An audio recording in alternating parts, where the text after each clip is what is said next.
Now, a Gaussian actually has some shape to it, so they could be spherical, they could be long and spiky, or flat like a pancake. They can also be transparent, which means that they're really good at representing clear objects like glass or, windows. They can also be really tiny or really huge, depending on if they're trying to be a detailed object or a large smooth surface. A splat could contain millions of individual Gaussians, each storing information about their position, rotation, shape, opacity, and perhaps most importantly, view-dependent color. Yeah, each Gaussian displays a different color depending on which direction you're looking at it from. However, storing every possible shade of red for every possible viewing angle would be impossible because there are an infinite number of directions. The way Gaussian splats solve this is very cool. It's called spherical harmonics.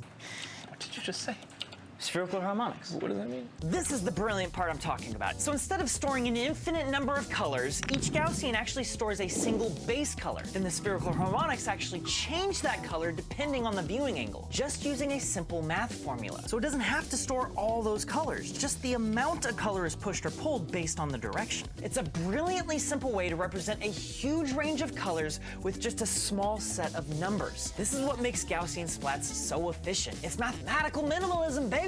Woo! Combine that with transparency and shape, and suddenly this fancy point cloud starts doing a really good job of representing reality. It's a lot like how a painting is simply a collection of brushstrokes that creates the illusion of an image. A Gaussian splat is just a collection of fuzzy blobs that creates the illusion of photorealism.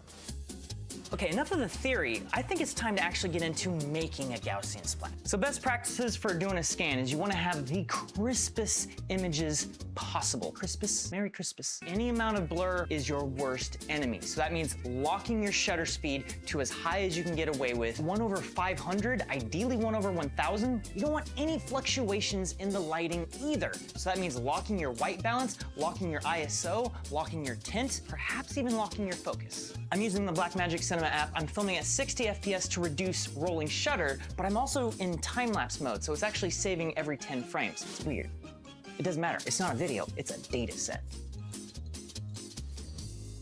Once you have your data set, there's two more stages you gotta go through before you get the splat. And the first of those stages is the tracking. Typically through that structure for motion process, you also get the sparse point cloud for the Gaussian splats to actually grow on, kind of like bacteria in a petri dish. So what software is this? I've been mostly using Post-Shot because it's an easy one-stop shop. You just drop in your footage, it'll automatically track it and then automatically train it. But it also is paid software. So there is also Lichtfield Studio, it's German for light field. That is free and open source, but you have to do all your tracking somewhere else. So you can use Reality Scan. If you know how to use Colmap, you can use that. You can also use all-in-one packages like CurieEngine or even Luma. I like this because it's a solution I could do at the end of the day. I just drag my video clip in, I make sure it's exactly what I need, I hit start and I go home. I come back the next morning and I have a splat. All right, while that's processing, let's look at some examples. There's this website called Supersplat where you can share and view splats.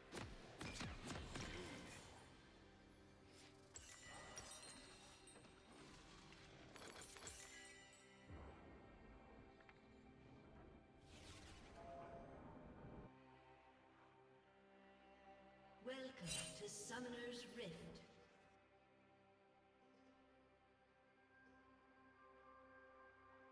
Looking good. Minions have spawned.